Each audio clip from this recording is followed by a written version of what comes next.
الحمد لله نحمده ونستعينه ونستغفره ونعوذ بالله من شرور أنفسنا ومن سيئات أعمالنا وأشهد أن لا إله إلا الله وحده لا شريك له وأشهد أن سيدنا محمدا عبده ورسوله.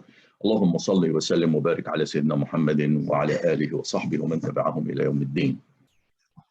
Today, inshallah, we talk about the theme of Surat Al-Baqara. And Surat Al-Baqara was revealed, the start of revelation of Surat Al-Baqara started after the Prophet ﷺ immigrated, to Medina from Mecca. So you really think about it, and when the Prophet ﷺ immigrated to Medina, he established the first Islamic state, in this, or Islamic nation in this regard. So you expected that the theme of the Surat Al-Baqarah would become the foundational principle for this system, a new system for this, society or the new nation. And therefore, you find out in Surat Al-Baqarah, it identify, basically the nature and the role of this nation, and also continue through the surah, and the surah actually was revealed, I said, during Medina time, so it continued. It didn't come in one piece, it came, continuous the time. And it was the revelation also, it was synchronized with different stages in forming this Islam or this Islamic nation. And therefore expected that this nation actually, or this surah, become the longest surah in the Quran, because basically it defined the role of the nation, establish the basic rules of the nation. It's almost a constitution of this new nation. And therefore, it is the longest surah. It's 286, ayah in this surah. And I said it offers comprehensive guide for the new nation. Obviously, it in many cases, it put like some identify the rules, but the rules may be defined in more details in other surah. So if you look to Surat Al-Baqarah and say, what will be based on it, what will be the character or attributes of this Islamic nation based on the emphasis in the surah.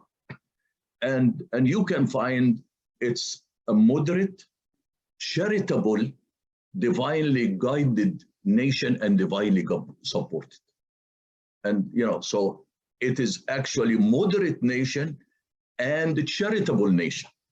This is the main attributes. And then they guided, obviously they divinely use the guides from Allah subhanahu wa ta'ala, and Allah supports them. And therefore, Muslim nation have to be successful if they follow the commands of Allah subhanahu wa ta'ala. But now, something is, I don't know if you probably have known it or not, but the name Al-Baqarah, what is the name? Why the name Al-Baqarah? And that gives you actually insight on the quality of the people of this Islamic nation, just the title for it.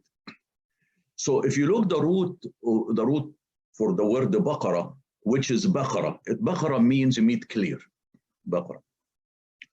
And and then the noun is Baqir, and Baqir is that basically has two primary meaning. If you take in the Arabic lexicon, like that we do all the time, you find out two primary first meaning that comes from that name. One is the one who is extensive in knowledge. Baqir is the one who has extensive knowledge. And the Baqir also come to the herd of cow and was their shepherd in this regard. So the relevance of the name, and then both meaning actually are relevant. The relationship to the cow came in a story of a cow related to during the time of Sayyidina Musa, when he asked the people, the Israelites, to slaughter a cow, and then they refused, and they kept asking more question, unless the simple rule that Allah or command, the simple command from Allah to them became so difficult in this regard. So it means that part of it, that if Allah give you a command, just to follow the command. Don't keep asking questions about details of the command, because the more details you ask, the more complicated your life is going to be, and the more complicated the command would be, And then the second part, the element of it, on this part, that this nation should have an extensive knowledge. because it is the foundational principles that the surah offers. The surah has many information in it because I said it's a foundation. It provides the principle, the laws for this new nation. So if you take the surah and try to divide it, and you probably can divide it in different ways than I am, but I felt it can be divided into an introduction and two main sections and two concluding sections. The first section in the introduction, it presents the article of belief. And in this emphasize the oneness of God and the importance of the Quran as an ultimate source of guidance. And then it also discusses the nature of the citizenship of this nation. Who the demographic, who are the people who will be in this Islamic nation. And then talk about the creation of man, and then what is his role on earth, and the nature of there is enemies from within the nation, but there is also enemies from outside the nation. And this is Satan that comes to them, the unseen enemy that comes to them. And then discusses also the role of the prophets in guiding people. So this is the part of the introduction. The second section addresses the fate of the nation that received the commands from Allah subhanahu wa ta'ala, but transgressed against this command and against their prophet, and what is happened to this nation. And then the third section, it presented a set of divine commands, that it has, and this divine commands you find in this surah discuss broad subject, and this commands for the individual and for the society. It talks about the rituals, which and ritual what is a prayer, fasting, zakah, and hajj. It talks about the dietary rule, what you should eat and what you shouldn't eat. It talks about the penal system, the punishment system that this nation should need to adopt. A family law, like talk about marriage, divorce, and inheritance. And talk about military directive. If you get attacked, what are you going to do as a nation? What is your defense? And how do you react to these attacks from outside? Then comes in the two concluding section. One of them, basically this is to develop confidence that yes, if you follow the command of Allah subhanahu wa ta'ala, you will be supported independent of your basically capabilities. And therefore it gives an example of a true believers and how Allah subhanahu wa ta'ala supported this true believer, although they were no match for their enemies. And then it go to affirm that who is Allah. And then it also demonstrates that Allah is capable, that He is going to resurrect the people for basically for their judgment, to give this example demonstration that yes, Allah will demonstrate it in real example from the life. Then the second, the concluding part, it actually is an interesting, we talked about that the laws exist in one part, we talk about, the legal system, the rituals and so on, but the last part emphasize the financial system. And interesting, in the financial system, it is a charity-based system.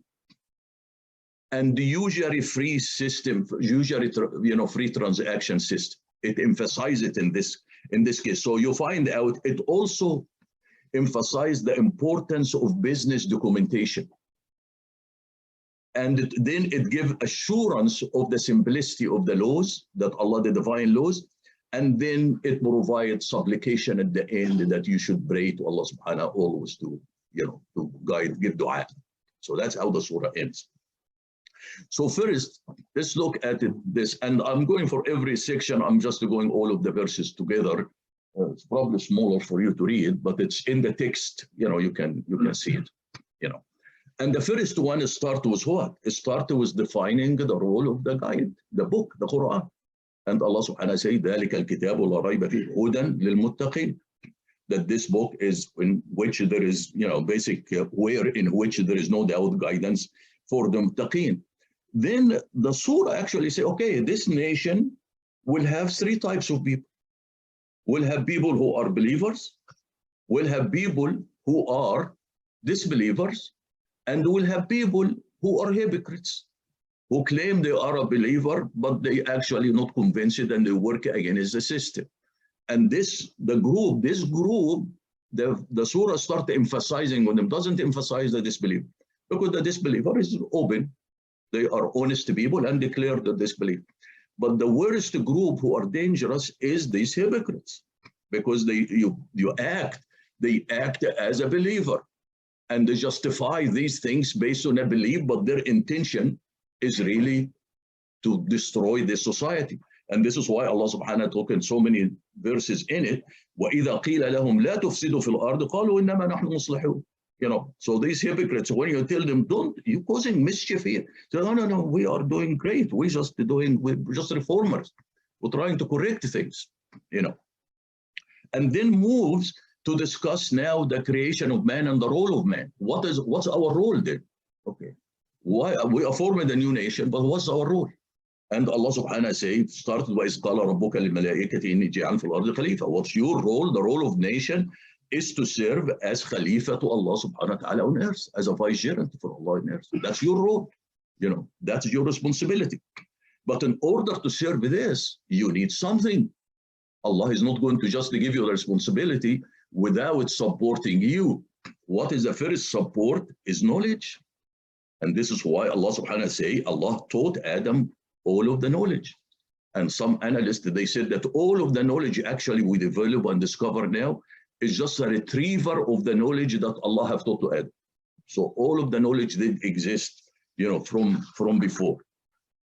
Then following this, Allah subhanahu wa ta'ala also discussed that the honor that have given to that man, or the human race, by having all of the angels prostrate to him because of this of knowledge and ability to acquire knowledge and ability to transmit knowledge, ability to build on knowledge, ability to take advantage of knowledge, And Allah subhanahu wa ta'ala then showed that, there is another now entity here that felt jealous of man and is going to refuse to prostrate, and it's going, to probably try to always incite him to do the evil things. And this is Satan.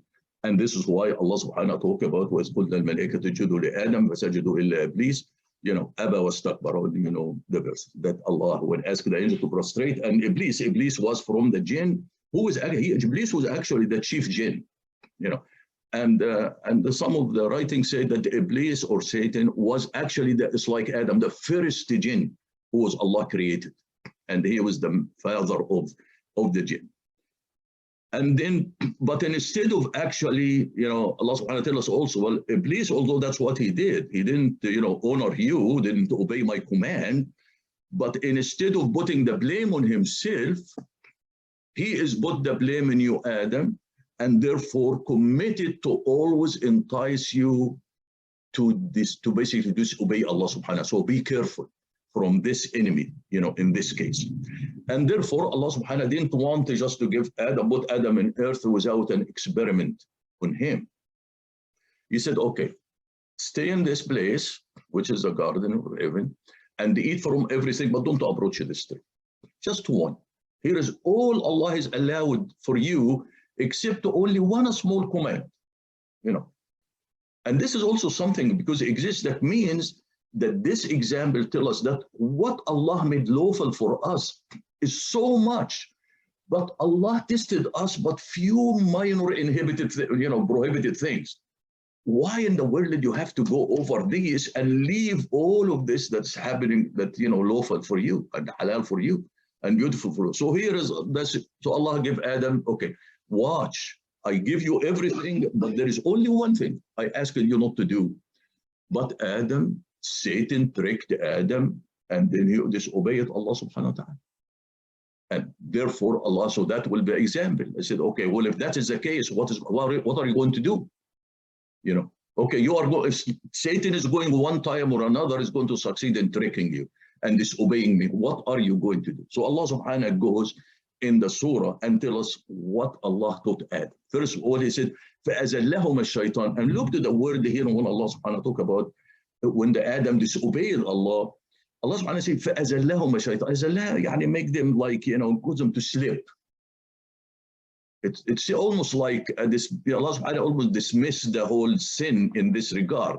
He said, yes, they disobeyed, but that's almost like a slip. It's not a major things anyway. But Allah subhanahu wa ta'ala wants to teach Adam this, and Allah said, okay, now you are ready. Now you know the experience. Then Allah subhanahu told Adam, فَتَلَقَّى آدَمُ مِنْ رَبِّهِ كَلِمَاتٍ فَتَابَ. Then Allah told Adam, okay, there is a form. If you disobey me, you can repent and ask for forgiveness, and I'll forgive you. And that's how this happening. And then Allah said, okay, now from the time on, as the time goes on, I'm going to send the revelation to you, to the people that comes, or your descendant that come. فالله سبحانه says, قُلْنَا فَاهْبِطُوا مِنْهَا جَمِيعًا فَإِمَّا يَأْتِيَنَّكُم مِّنِّي هُدًى فَمَنْ تَبِعَ هُدَايَ فَلَا خَوْفٌ عَلَيْهِمْ وَلَا هُمْ يَحْزَنُونَ. And we said, go all down from this place that you were in when you were being tested, and demonstrate to you the relationship between you and Satan, and said, the guidance will come to you. If you follow my guidance, it shall have no fear, and it shall no grief if you follow the guidance. Then we notice something also in the Quran. In the Quran, always Allah subhanahu wa ta'ala does not say those who believe only. Always say those who believe and do righteous deeds. Because you can claim that you believe in Allah, but unless you demonstrate it physically by action, it is just a word that you say. And that's why you find always this, if somebody say, so Satan believes in Allah. Did Satan ever rejected Allah? He said, وَعِزَّتُكَ وَجَلَالِكَ, and so on, But what he did, he disobeyed. So the action, because sometimes we think of the kufr that you said this, I disbelieve. No, even if you believe and intentionally rejected a command of Allah and justify your rejection, then in that case, it's a kufr. It's basically satanic kufr. Yes, you can slip, you can make mistakes, but you recognize your mistake and say, Allah, astaghfirullah, in that regard. It's almost like somebody come and make a mistake, and instead of just apologizing to everybody and everybody forget it, then they started defending his transgression and his mistake. And that's what Iblis did. He's tried to defend his transgression, disobedience. But in Allah subhanahu, basically in this case, no, if you make the mistake, apologize, repent, and that's move forward. But you have to demonstrate your belief by action in this regard. Then the surah discusses now a nation, and this is why it's an interesting through the Quran, and this surah emphasizes on Bani Israel, because the nation Bani Israel is, when we talk about Surat Al-Isra, remember, we took over from Bani Israel. And therefore Allah subhanahu emphasized what Bani Israel did, that Allah subhanahu basically replaced them by the Islamic nation in this regard. And Allah referred to them, give them a lot of blessing, and therefore directly the surah go and discuss about this nation. Allah subhanahu says, Ya Bani Israel, اذكروا نعمتي التي أنعمت عليكم وأني فضلتكم على العالمين. So Allah subhanahu talk about Bani Israel, remember the blessing I have granted you, and I have favored you above all other people.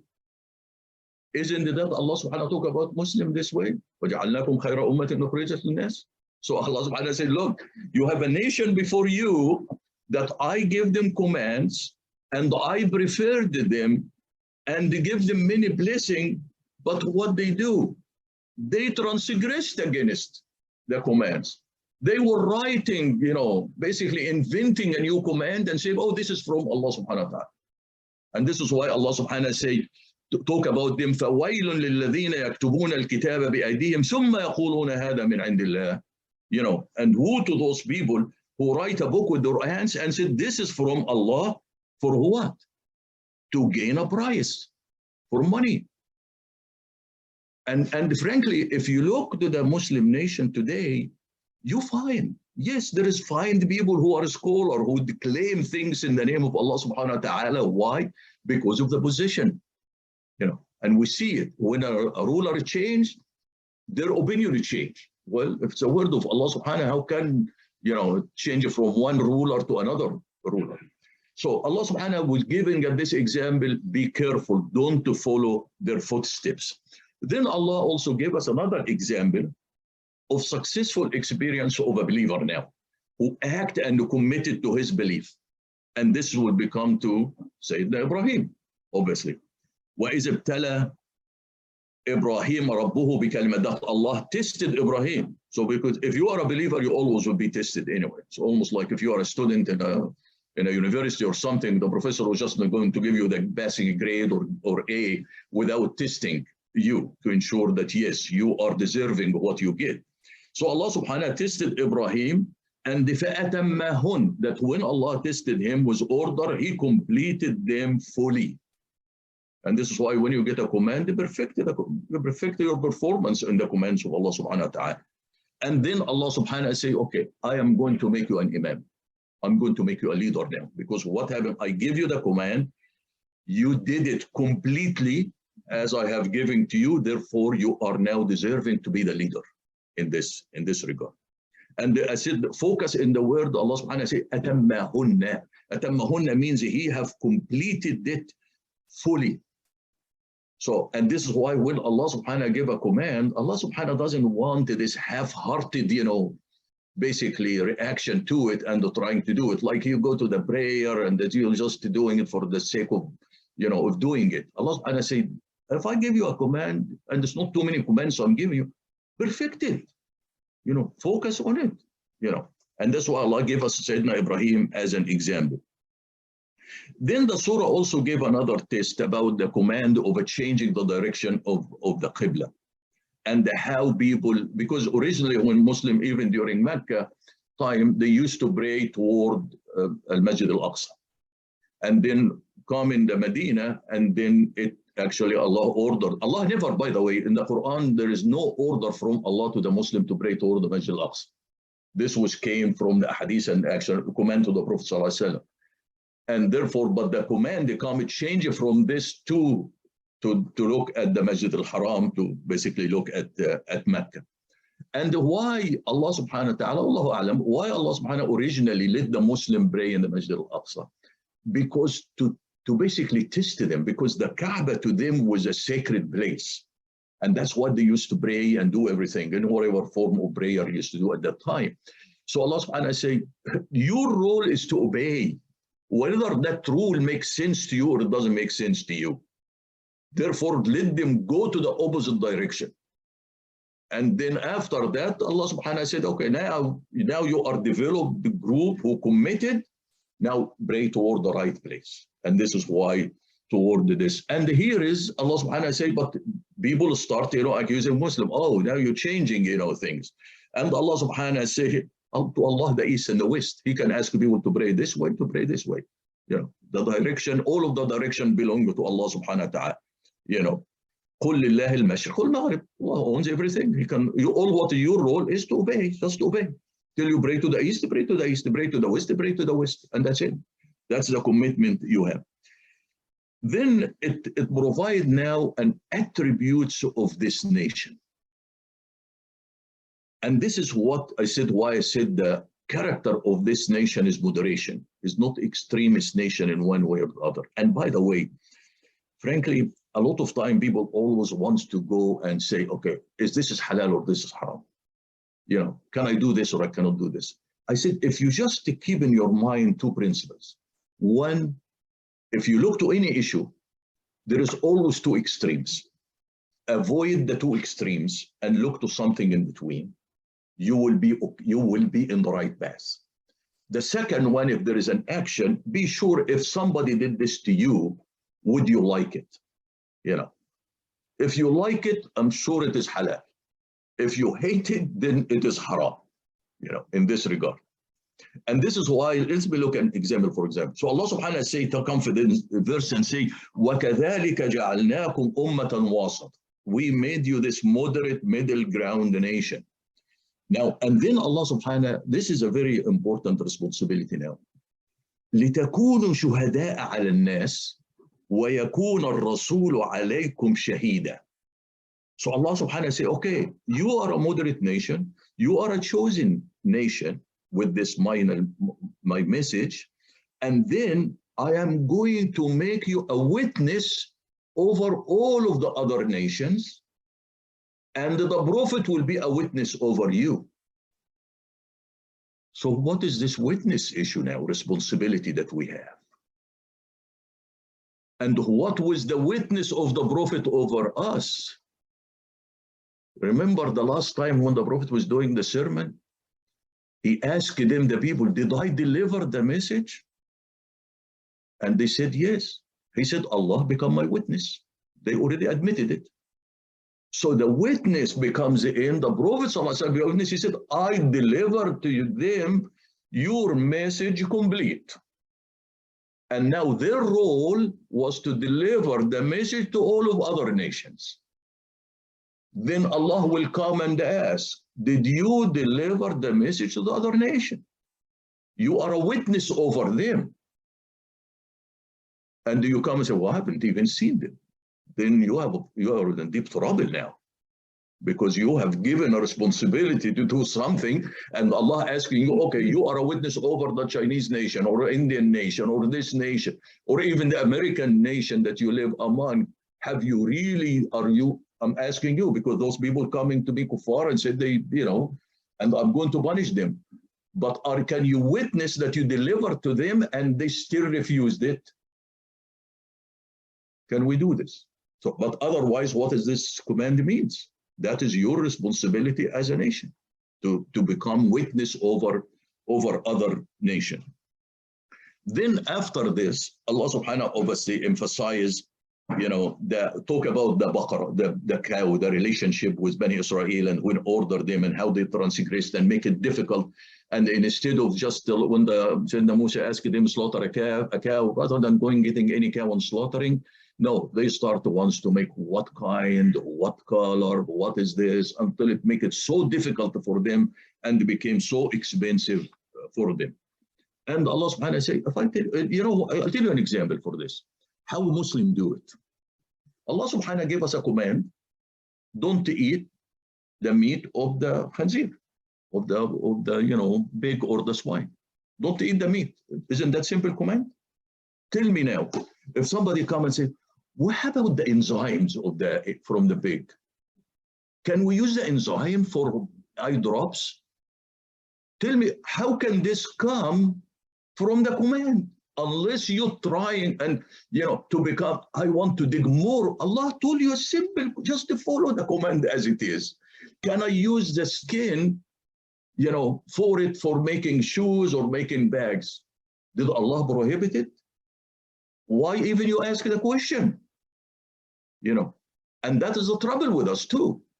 You people sometimes, you say it in the name of righteousness. No, it is not righteousness. It is a transgression against Allah's command, because you saying Allah forgot to give me the details, then I'm going to seek the details. Allah doesn't forgive. If Allah didn't speak about it, He doesn't want to speak about it. So you are not, you are not going to try to speak on behalf of Allah in that case and do it. But people do it, and believe me, you come, somebody saying, oh, this toothpaste has enzyme in it that's from this. Although you said that is a ridiculous thing, but you feel uncomfortable using it. So even if you disagree with that information, you still feel uncomfortable with it. So make your life miserable too. So those people, and this is why I remember the Prophet ﷺ said, the worst criminal among the Muslim, who is the one who asked about something Allah did not prohibit, and because of his question, it was prohibited. This is the worst criminal among the Muslims. And we have so many people do this in the name of righteousness, unfortunately, And in this Bani Israel, maybe actually, when they keep asking, they want to ensure that they pick the right cow. And that's why they keep asking, because the end they paid enough money and they took it. Then Allah subhanahu wa ta'ala, in that also part of it, Allah said now for us the moral system of this religion. And said, it is not important that you pray toward the east and the west. That's not what his righteousness is. And then Allah subhanahu wa ta'ala talk about, righteousness. His righteous is, start with the belief. Believe in Allah and the last day. And in the angel and the book and the messenger, it's obvious. Any Islamic nation have to believe on these things. Then it comes, address the charity and the spend of your wealth out of love, for your kin, orphan, the needy, the wayfarer, and for those who ask, and for the ransom of slaves.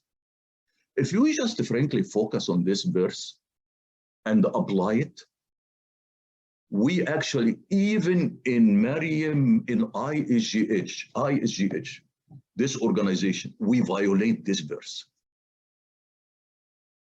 You know where? Because Allah subhanahu wa ta'ala say, give from the money, the wealth that you love. It's don't offer. Now this is extra because sometimes people, when they want to people ask for clothing and so on, people go to the older clothing, the torn clothing and give it, try to give it a charity. Allah subhanahu wa ta'ala say, give from what you love. Give, if you are going to have to give something, give the best of what you have, because you giving to Allah subhanahu wa ta'ala. Those people is just a means, that Allah give you to do to administrate you. But also what I said, IGH, because here it comes in and give to those who ask.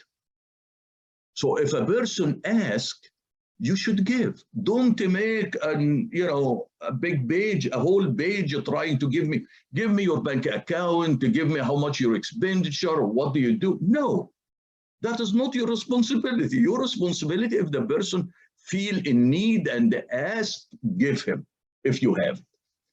But IGH take the money, money of the zakah and try to make it, so many criteria to do it, to eliminate people rather than include more people. Yes, and in some cases, because remember, when you give the money, Allah subhanahu wa ta'ala say that also, not only the poor, because what is the miskin? Because when we give even the zakah, you give the poor, al-fuqara wal-masakin. What's the miskin? Al-miskin, the person who has a house, has a car, has, basically, but his expenses is more than his income. So don't come and tell him, oh, why don't you sell your car? Or why don't you move from your house and rent an apartment? That is not your role. Your role, you are giving the money, and this guy, Allah give you a description, go and give it to him. You are the means to deliver the money. So don't make it, but I think sometimes it's frankly frustrating that you have some people who are in need and you want to basically to embarrass them, to support them. I said, how can this be? When it's very clear. Allah subhanahu wa ta'ala, if you know the person is in need, give it to him, no question asked. People come and say, oh, people will cheat. Who cares? If the person deserves it, he deserves it. You preserve it, his honor. If he doesn't deserve it, then Allah deserves it. It's your responsibility. So Allah subhanahu wa ta'ala tells us, I said there's a simple command here, how this nation comes in. And then Allah subhanahu wa ta'ala obviously go back to the prayer. And remember, giving the charity even came ahead of the prayers here. وَأَقَامَ الصَّلَاةِ. And this وَآتَ الزَّكَاةِ, And then, so what is the zakah? Zakah is a special part of the charity, So Allah subhanahu wa ta'ala talk about, no, you give, but be sure there is a specific part you have to give, in this regard. And then Allah talk about وَالْمُوفُونَ بِعَهْدِهِمْ إِذَا عَاهَدُوا وَالصَّابِرِينَ فِي الْبَأْسَاءِ وَالضَّرَّاءِ وَحِينَ الْبَأْسِ. Then Allah describe about this group, this nation, are who, when they have a contract, they fulfill the contract. When they make a promise, they fulfill the promise. And when they face difficulties, they are patient. When there is difficulties or challenges, having any problem of panic, they don't panic. This nation. And then Allah subhanahu wa ta'ala say at the end, he say, أُولَٰئِكَ الَّذِينَ صَدَقُوا وَأُولَٰئِكَ هُمُ الْمُتَّقُونَ. That those are the truthful people who have these few attributes, which is these 5 attributes, are the muttaqeen. And look what is the beginning of the Surat Al-Baqara. ذَلِكَ الْكِتَابُ الْأَرَيْبَ هُدًى whom this book, the هُدًى to whom the muttaqeen. Allah subhanahu wa ta'ala say, you want to know what is the characters, attributes of the muttaqeen? Here is the attributes of the muttaqeen. So in that case, and that's simple enough. Then we moved after this, after Allah said this stage for us in the beginning of the surah about your attributes, what are the type of nation, what's your enemies, example, and so on. Give us now the commands. Now you're ready for the commands. And the first command that comes is the legal system, the punishment system.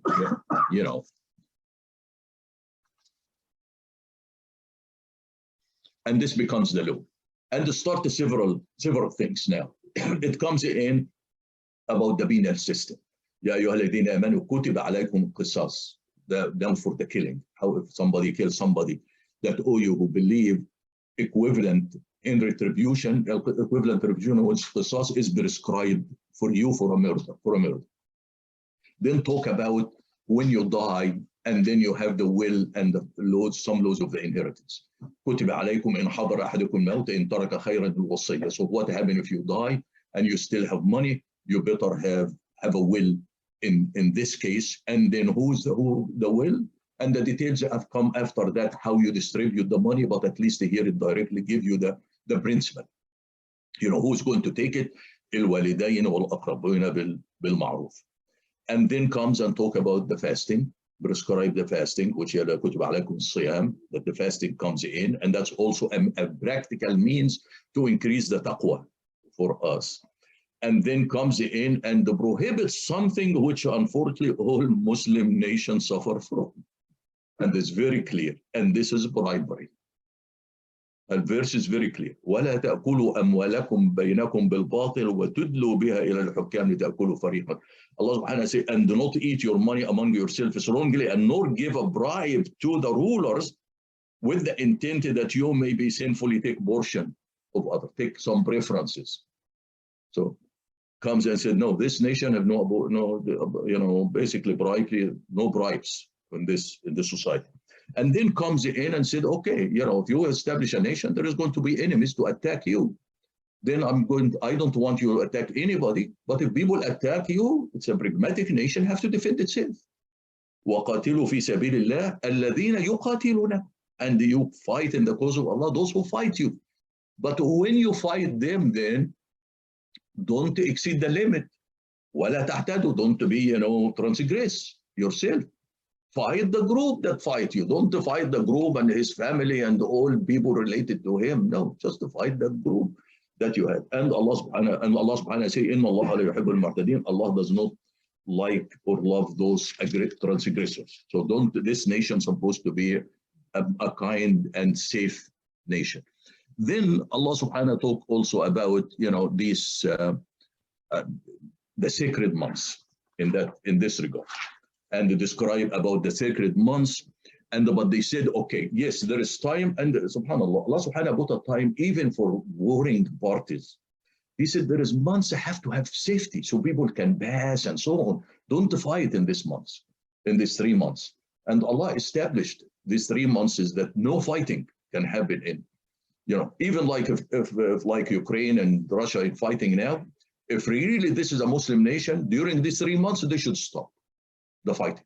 So they allow food to go, people to move, allow things to people to recover. So Allah subhanahu wa ta'ala say, fight that Ash-Shahrul Haram bi-Shahr al-Haram. But if people now, because you can become a good Islamic nation wants to follow, there is a sacred month, but would people take advantage of this and attack you?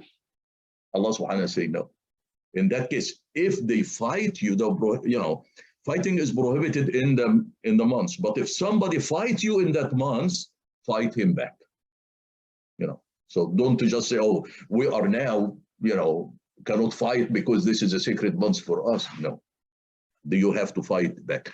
But you basically rebuild that transgression, and you always have a taqwa of Allah. Then the commands continue with now the dietary system. Allah subhanahu wa ta'ala say, I've prohibited for you certain type of food. إنما حرم عليكم الميتة والدم ولحم الخنزير وما أهل به خلاص. Okay, there's 3 things, right? Allah says, okay, it's prohibited for you a dead animal. Don't eat a dead animal. If you see a dead animal, don't eat meat from it. Don't eat the blood, and don't eat the meat of the khanzir, of the swine or the pig. And don't eat things that people have, basically upon them when they were slaughtering, they would declaring the name of an idol or declare something other than Allah subhanahu wa ta'ala. So, وَمَا أُهِلَّ بِهِ لِغَيْرِ اللَّهِ, and then which, that upon which the name of other than Allah has been mentioned when they're doing the slaughtering.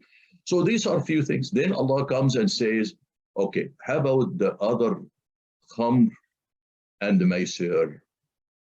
And here is Allah subhanahu wa ta'ala say, because people come now and say like, oh, a little bit of wine is good for you. Well, actually they do studies and say, increase your intelligence and you change your heart and so on. So Allah subhanahu wa ta'ala, it's very amazing actually, because I made this, statement, and one of my Christian friends who really shocked that it say it this way. Allah subhanahu wa ta'ala say, that yes, in the khamr and in the gambling, it's a major sin, but there is benefits. But the sin is greater than the benefit. So Allah subhanahu wa ta'ala doesn't say that the harm has no benefit. No, there has benefits. So whatever studies you do have benefits. But look all the harm that come out of it. And there's the same gambling, yeah, Allah subhanahu wa ta'ala said there's benefit.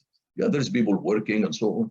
But look at the harm that will come out of it. So I'm prohibiting it because the harm is far more overrides the benefit. And that's it directly a rule.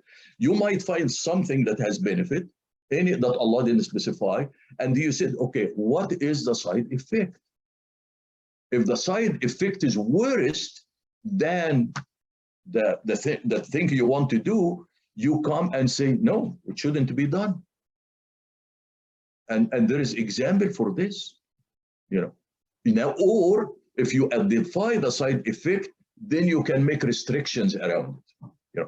How many people in poor countries now people kidnap them and take their kidney and take parts of their body so they can sell it to somebody else unknowingly. So there is a rule in it, but now you look, benefit, somebody's going to benefit. But how are you going to do when people start now forcing other people or take advantage of people to sell their body parts? If you are going to do it, then in that case, it's not prohibited in principle, but you better put major restrictions on it such that this person cannot do it. Nobody can take it, steal somebody or kidnap somebody and take parts from him and transmit it. But is there benefit? Yes, there is benefit. But is there harm? Which one? Is the harm is better than the benefits or less? And that rule, Allah subhanahu wa ta'ala said it, as an open for us in this case. He said, everything has a benefit and the harm. And you assess the harm is larger, then don't do it. Then Allah subhanahu wa ta'ala said another rule, and this is marriage. Unfortunately, we are here in the United States, people suffer from it. That Allah subhanahu wa ta'ala say for the men, Muslim men, don't to marry, وَلَا تَنْكِحُوا الْمُشْرِكَةِ, don't marry the polytheist women, the mushrik, until they believe, even they might attract you. And this is something that if you are living in a society and you have the Muslim women and then the boys go marry, the non-Muslims, who's going to marry the Muslim girls then? Because the other girls might be more beautiful than the Muslim girls. And this is why Sayyidina Umar came one time and prohibited actually marrying even Christian and Jewish people from Ahl al-Kitab. He said, what is the water going to do with all of the Muslim women? Because when they went, the Muslim went to like Syria and Persia and so on, the women were more beautiful than the Arab women. And he said, what are we going to do? So he said, no, you can't do it. And this also driven by the benefit and, basically being a reward and the harm or benefit and the harm that come from. And then obviously he comes in and also the Muslim women cannot marry a polytheist man. Don't allow them to marry it unless they believe, even if they get attracted to them. And that goes, here is this verse to talk about mushriki and polytheist. And then people talk about there is another verse that will allow marriage of the men from Ahl al-Kitab. And there is a big debate on it. But in this case, the Muslim women cannot marry even a person from Ahl al-Kitab. Unfortunately, there is people who have, girls, Muslim girls get married from non-Muslims. But this is the trouble with it that we have. And Allah subhanahu wa ta'ala say, even if you like them, even if you get attracted to them, don't do it. So then Allah subhanahu wa ta'ala continue also with that set of verses talk about now divorce. And they tell a lot of divorce and then come at the end and say, divorce is twice. You can divorce the same woman twice. If you divorce a third time, then in that case, you have to marry somebody else. الطلاق مرتان فإمساك بمعروف أو تسريح بإحسان. And then Allah says something here also. ولا يحل لكم أن تأخذوا مما أتيتموهن شيئا إلا أن يخافوا. Because sometimes the marriage start and the husband, is so generous with the woman and so on, give him a lot of things. And then after they fight and get divorced, he wants to take these things back. Allah subhanahu wa ta'ala said, don't take it. unless there is something is going, is basically going to cause, a problem.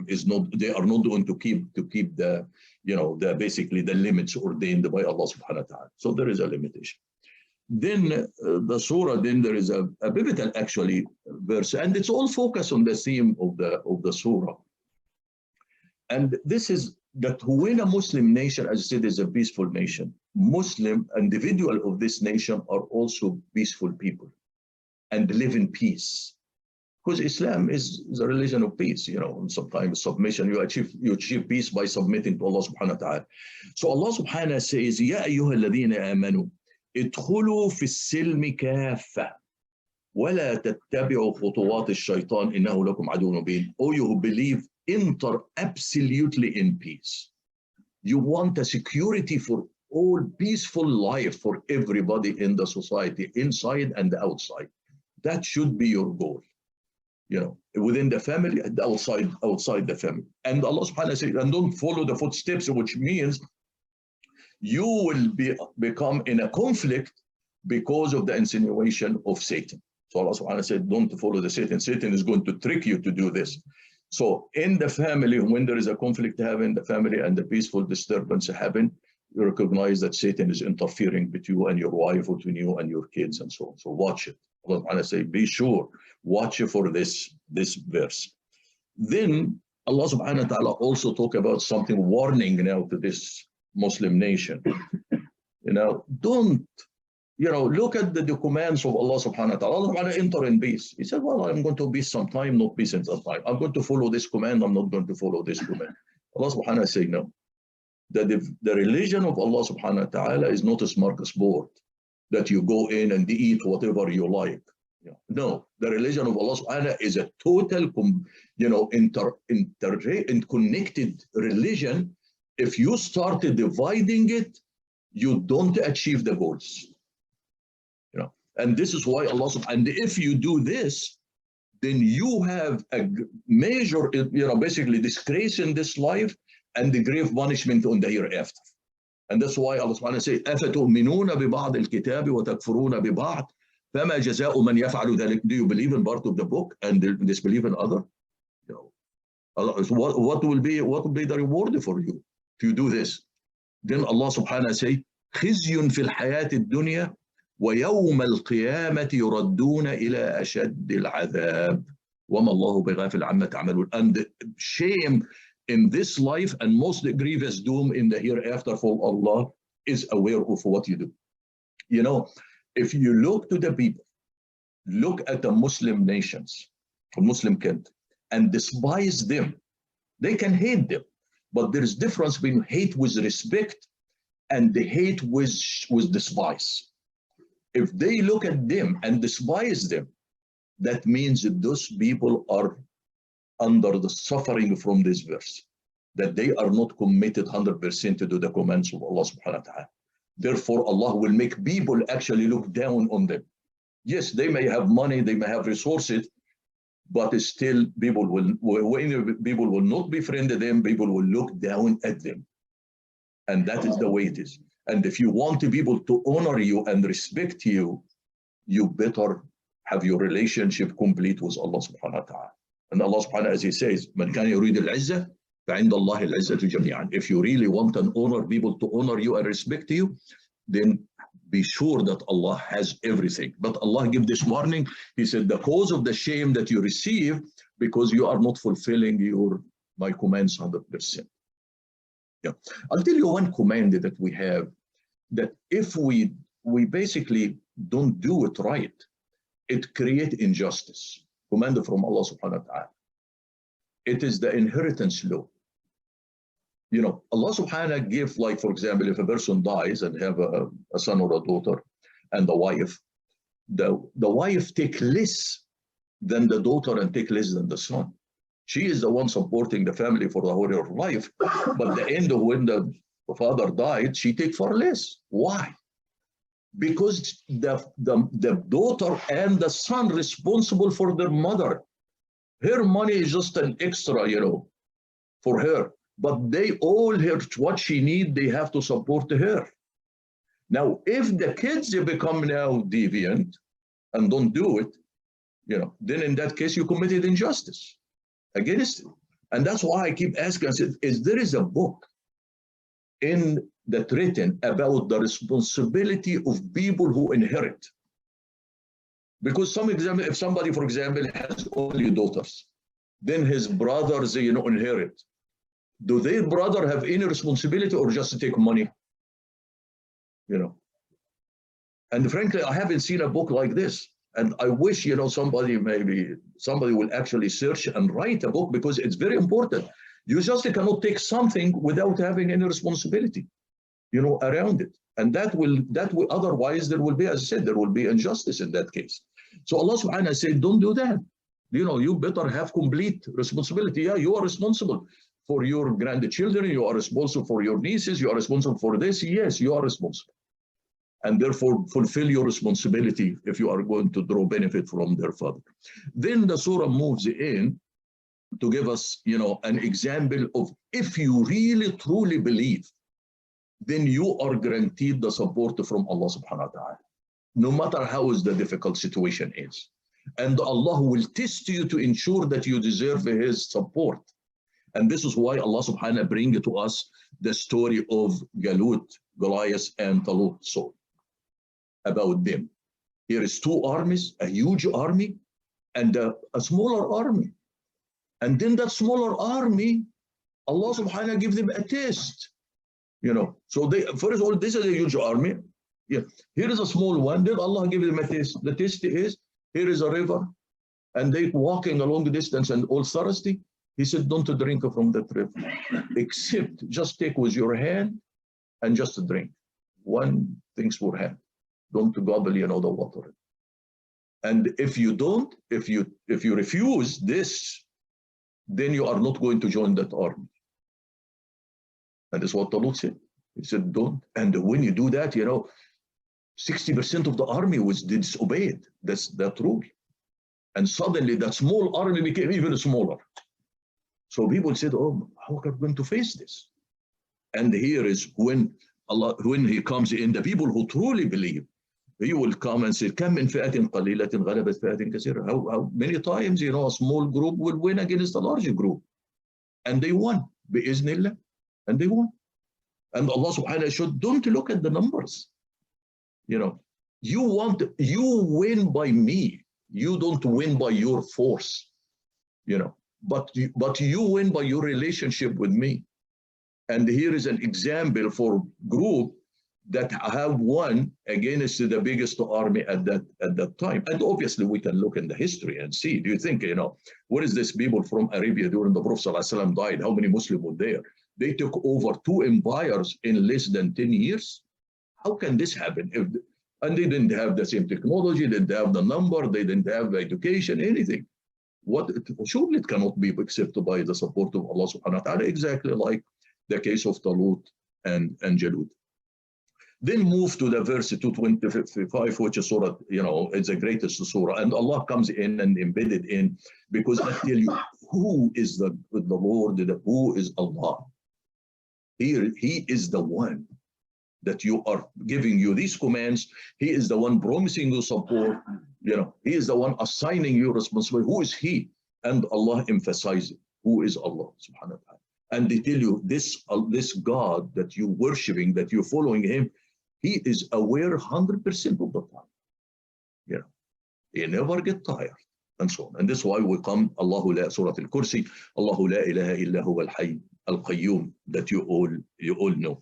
But Allah subhanahu wa ta'ala come and says, also ended by saying, look, you as a nation, if you are sincere, I'm going to give you, and following my commands to the letter, I'm going to support you and you become victorious. Don't use your victory to force other people to follow your religion. People have to have a free choice in the religion. And this is why it comes directly. I said, La ikraha fi din. You need to, the truth is known, evident, and the falsehood, the wrong path is known. You show it to the people, but don't force anybody for, basically to change his religion because of your power, because of your money, because of your authority now, and so on. And remember when we talked the Surah Sad, and we talked about the issue of Sayyidina Dawood, and we said, what is that story of Sayyidina Dawood about the 99 and so on? How is that related to giving the Prophet ﷺ comfort about people rejecting him? If you recall, you might go back and look to the connection we made it. What really was the scenario about this one? And then the surah continue actually with 3 stories after this, also to show Allah's supreme power, and also to prove how Allah subhanahu wa ta'ala, basically He controls everything. Allah give life and give death. And it started with Ibrahim. Sayyidina Ibrahim, when he was debating with the king at that time, and the king tell him, okay, he said, then Ibrahim tell him, Allah give life at this. He said, oh, I give life at this. Here is a guy, I let him free. There's a guy, I'm going to kill him. Then, and here is Allah teaches also, be clever enough. If you see somebody in going discussion with him, and he is making a stupid argument, change the subject. Don't try to explain, oh, no, this is not like this is not like, no.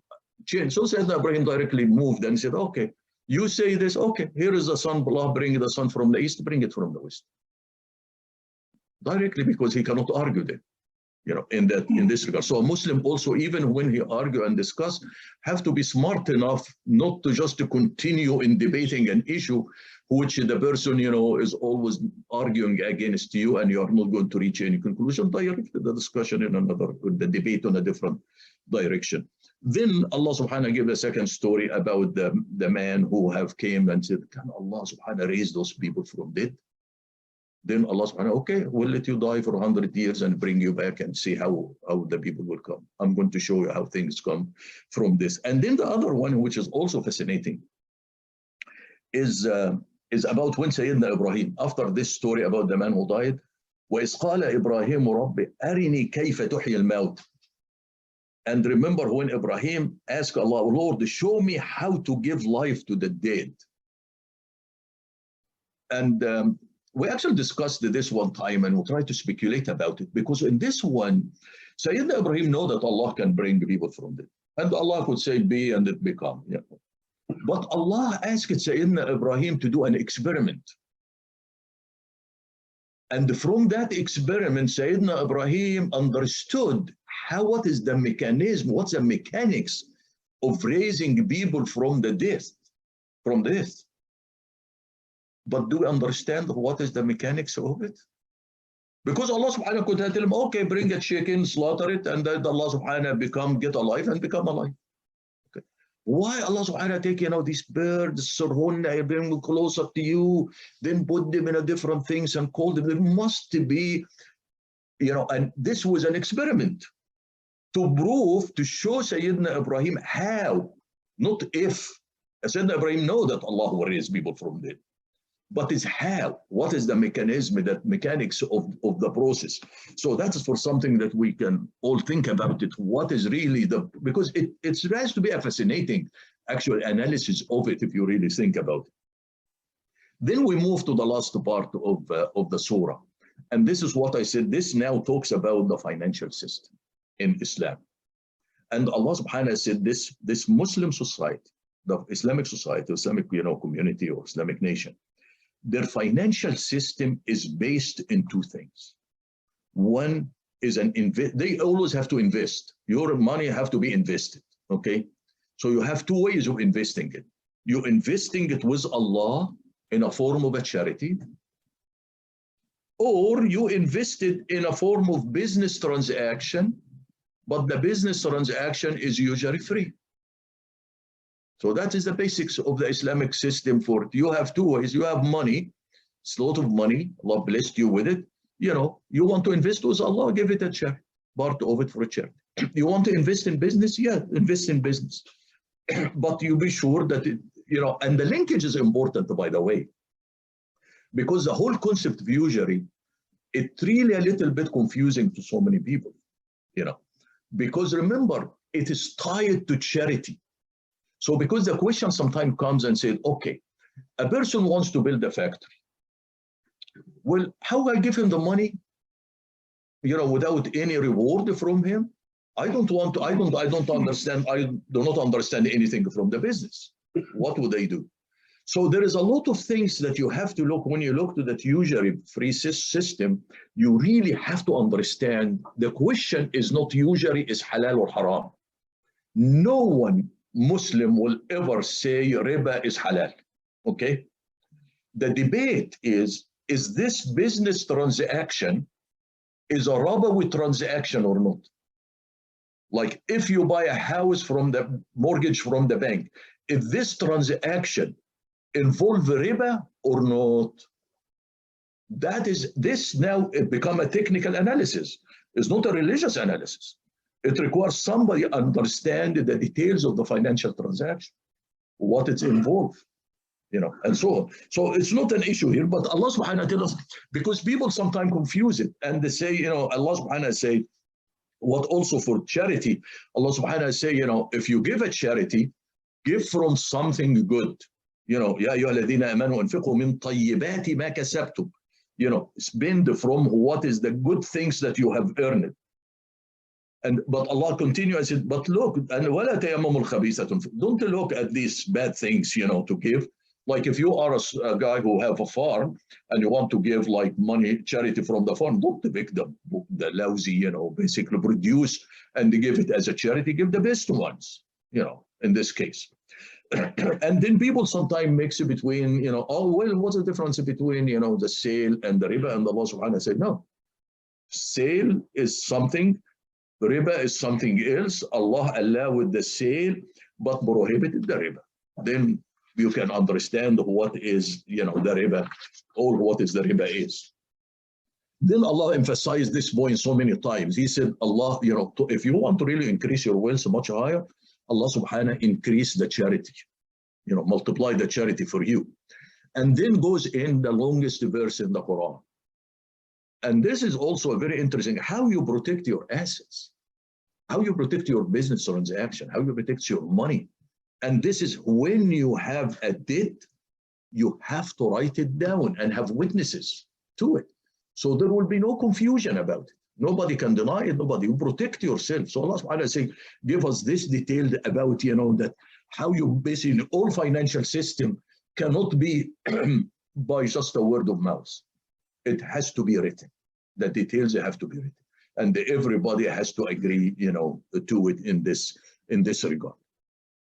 Then after this, the surah ends with, probably I said that the two verses that came to the Prophet ﷺ by Allah directly were not delivered by Jibreel to the Prophet ﷺ. Jibreel to the Prophet ﷺ. And this is the last verses in Surat Al-Baqara and the dua. And this is, and I think if you go back, I give just focused in these two verses because it's really fascinating verses. It give a lot of honor to the believers in it. And in the same time, it also give them a lot of assurances. So Allah subhanahu wa ta'ala say, آمن الرسول بما أنزل إليه من ربه والمؤمنون كل آمن بالله وملائكته وكتبه ورسوله لا نفرق بين أحد. All of the verses. And then Allah subhanahu wa ta'ala comes in. Well, it's the last two verses. I'm thinking you hear it a lot of time in the prayer. And then the last one emphasize actually that simplicity of Allah, of these rules that Allah put in you. These are not hard rules. Because Allah subhanahu wa ta'ala لا يكلف الله نفسا إلا وسعها. Allah will never impose you a rule or something beyond your capacity, And then Allah subhanahu wa ta'ala, لها ما كسبت وعليها ما اكتسبت, but you have, you basically whatever you earn, you will get. If you do good, you will get a reward for it. If you do something bad, you will be also get, basically accounted for it. And then it becomes a dua. The first dua, and when Allah subhanahu we say this dua, as the Prophet ﷺ tells us, Allah accepted it. So this is not a dua you're expecting Allah to accept or no. When you say رَبَّنَا لَا تُؤَخِذْنَا إِن نَسِينَا أَوْ أَخْطَأْنَا. Oh Allah, don't hold us accountable if we forget or make mistake. Allah subhanahu wa ta'ala said, I'm not going to hold you accountable for it. So if you make a mistake or forget, Allah will not hold you accountable for it. ولا تحمل علينا إصرا كما حملته على الذين من قبلنا. Allah subhanahu also say, don't overburden us like what overburden other nation. Remember, Islam came to make it easy. In the previous nation, when it was transgressing, Allah imposed more restriction on them. But in Islam, Allah subhanahu wa ta'ala, since the final message, there is no more restrictions. That's it. And therefore, Allah subhanahu wa ta'ala said, make it so easy for us and never imposed us anything that as He imposed on others. وَلَا تُحَمِّلْنَا مَا لَا تَقَدِرْ. Don't impose on us what we cannot do. And this is why you find everything, there is always tolerance. If you cannot do this, then you can do this. If you cannot pray standing, pray sitting. If you can pray sitting, pray, laying down. If you cannot pray laying down, pray with your eyes. If you cannot, many things. If you cannot fast, then pay, a charity, feed people, and so on. There is Allah subhanahu wa ta'ala make it, so many simpler things in this case. وَاعْفُ at the end, وَاعْفُ عَنَّا وَاغْفِرْ لَنَا وَارْحَمْنَا أَنْتَ مَوْلَانَا فَانْصُرْنَا عَلَى الْقَوْمِ الْكَافِرِينَ. And then Allah subhanahu wa ta'ala, you make Allah forgive us, have mercy upon us, be our guardian, and to give us victory over the disbelieving people. So that is going around, Surat Al-Baqara, which is a long surah, and we'll probably talk about 45 minutes for it. Inshallah, next week we can talk either about the name of Allah subhanahu wa ta'ala or pick another surah. Allahumma salli wa sallim wa barik ala Sayyidina Muhammadin وعلى آله وصحبه. اللهم اهدنا فيمن هديت وعافنا فيمن عافيت وتولنا فيمن توليت وبارك اللهم لنا فيما أعطيت وقنا واصرف عنا شر ما قضيت فإنك يا ربنا تقضي بالحق ولا يقضى عليك. اللهم ادخلنا برحمتك في عبادك الصالحين. اللهم اخرجنا من ظلمات الجهل والوهم إلى نور العلم. اللهم علمنا ما ينفعنا وانفعنا بما علمتنا وزدنا علما. اللهم اجعلنا ممن يستمعون القول فيتبعون احسنه. اللهم اكفنا بحلالك عن حرامك وبطاعتك عن معصيتك وفضلك عن من سواك. اللهم بفضلك ورحمتك عليك من الحق والدين. اللهم انصر الاسلام وعز المسلمين يا اكرم الاكرمين. Oh Allah, spread your mercy upon us, shower us with your blessings, increase our knowledge, grant us forgiveness, and reward us with the company of the prophets in the Firdaus al-A'la. Oh Allah, forgive our parents and all our friends and relatives who have passed away. Oh Allah, make their graves a garden from heaven and grant them the Firdaus al-A'la. Oh Allah, we have many of our friends and relatives who are sick. Oh Allah, we have our son Marj, our daughter Aisha Wani, our brother Munshi and his wife. Oh Allah, grant to all of them full and speedy recovery. Oh Allah, grant us the power and the ability that we may be grateful for the favors that you have bestowed upon us and our parents, and that we may do righteous deeds that are pleasing to you. Oh Allah, guide our children, protect them and make them righteous. Oh Allah, we ask you with every name you have elected for yourself, that none of us leave this gathering, but his pains have been relieved, his worries have been removed, his debts have been paid, his weaknesses have been concealed, his sins have been forgiven, and his needs have been fulfilled. Subhanallah wa bihamdih, adada khalqih wa rida nafsih wa zinat arshih wa midada kalimatih. Subhanallah wa bihamdih, adada khalqih wa rida nafsih wa zinat arshih wa midada kalimatih.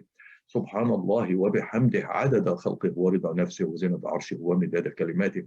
Wal asr, innal insana lafi khusr. إلا الذين آمنوا وعملوا الصالحات وتواصوا بالحق وتواصوا بالصبر وآخر دعوانا الحمد لله رب العالمين والصلاة والسلام على خير المرسلين. اللهم صل وسلم وبارك على سيدنا محمد وعلى آله وصحبه والسلام عليكم ورحمة الله وبركاته.